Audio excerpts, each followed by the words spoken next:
to seek into the future a transformation of how energy is being supplied, how agriculture is being managed, how forest becomes an asset standing, not being chopped down. President Ruto, you talk about green industrialization for Africa being once-in-a-lifetime opportunity. What do you expect from finance, the discussion we have today, so this opportunity is realized? What is your vision? What is your ambition? Thank you very much, Kristalina. And I associate myself with everything President Macron has said, especially in the space of where are we going to find additional new revenue sources for climate financing. The Africa Climate Summit brought African leaders together. And for a very long time, Africa has been in the corner of problems. We're trying to move Africa from being in the corner of problems to the corner of solutions. And we stated very clearly that we have ideas, we have suggestions, we believe Africa has the greatest stake in contributing to the solution around climate change. And we got ourselves here, this problem of climate change, because of energy, fossil fuel energy. We will get out of here again because of energy, renewable energy. And that renewable energy is in abundance in Africa. And that is why we believe that we are very well positioned to be part of the solution to the challenge we have today, so that, as Macron says, no country is left between making a choice between development or climate action.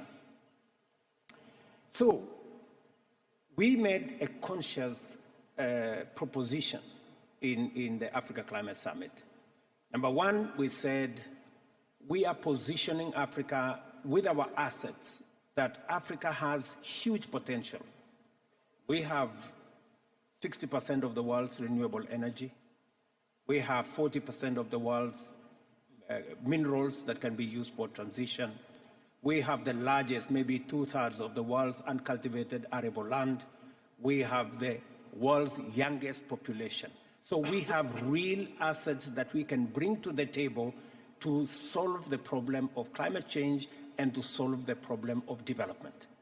And that is why we said three things are therefore very important. With our assets, we believe that the solution going forward is how do we tap into the huge green energy opportunity, potential and opportunity in our continent. We are lacking technology and we are lacking capital. And therefore, three things come into the equation. Number one, how do we unlock the resources that have been committed? Whether it is in loss and damage, and I'm very happy that we've made progress in the last few days, thanks to UAE and other partners. How do we then look at the international financial architecture? How do we empower World Bank? How do we empower the IMF to do more concessional funding?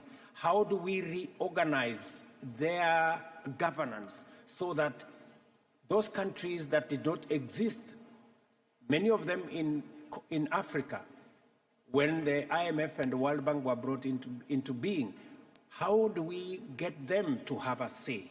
How do we speak to recapitalizing these multilateral development banks? How do we improve on liquidity? The subject SDRs President Macron was talking about.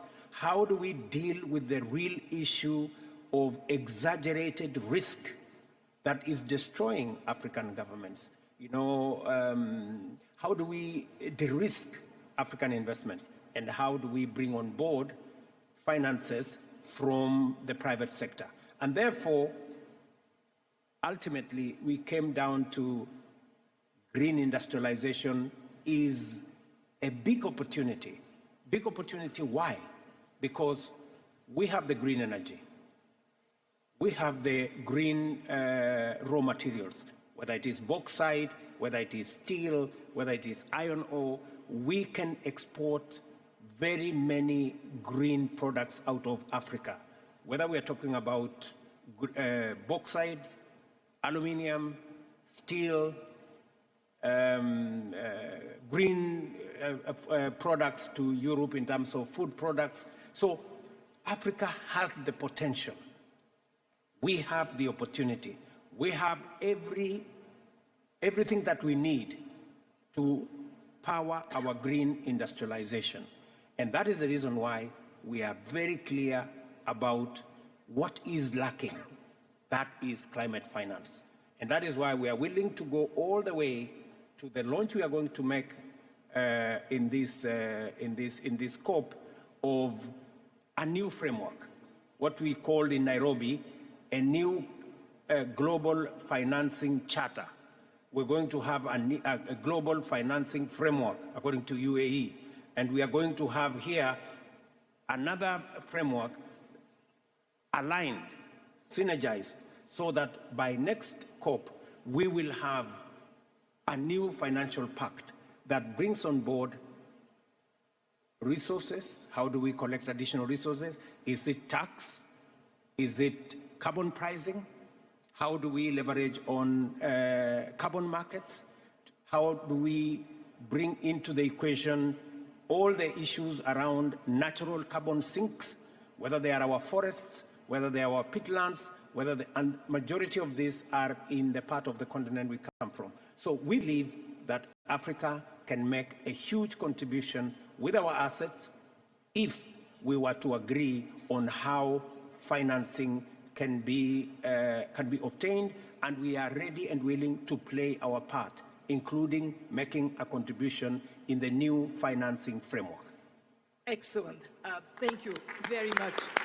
Look, you listed all the assets of Africa. It is very clear there cannot be a prosperous world without a prosperous Africa. One asset I would add is leadership. Fantastic to have leaders on the correction at the IMF by adding a third chair to represent sub-Saharan Africa. Problems are not solved, but we made a small installment. For which we are grateful. I want to turn to Rishi Sunak. The UK took the lead on placing climate finance at the center of discussions in COP in Glasgow. And the UK has been fantastic in promoting innovations to make the financial capacity of multilateral development banks, of the IMF, go further than otherwise through guarantees and other forms of innovation. So what next? Where do you see the UK making further contributions in the financial arena? Prime Minister Sunak. Thanks, Kristalina, and it's been good to work with you on this topic for some years now.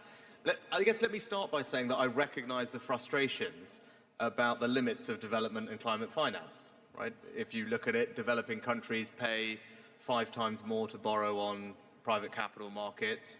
Investment in renewables is growing at an extraordinary pace, but right now, I think less than 2% of that is going into Africa. Yep. And, you know, President Ruto has argued previously, others have, that situation is completely indefensible. And I agree. I think we would all agree with that. And that's why the $30 billion Global Climate Fund that's been announced is so welcome. It's why the Global Climate Framework is so important. And I'm pleased that the UK is supporting that. But if we want, Kristalina, as you said, this bigger, better financial system that's going to help us get the SDGs back on track, deliver all the Paris agreements, and actually reverse biodiversity loss, then I think there are probably 3 areas where we need to focus, and it overlaps a lot with Emmanuel said earlier. I think the first is we just need fresh thinking. about how we do this. And that's why a while ago we pioneered the use of climate resilient debt clauses, so that climate disasters don't become economic disasters, and those should be standard across the board by 2025. They will make an enormous difference. We need reform of the financial institutions. You and I have spoken about that in the past, and we support a conditional capital increase for the World Bank, and Ajay is sitting there because where we can stretch these balance sheets to make a difference, we should, and I know that we will.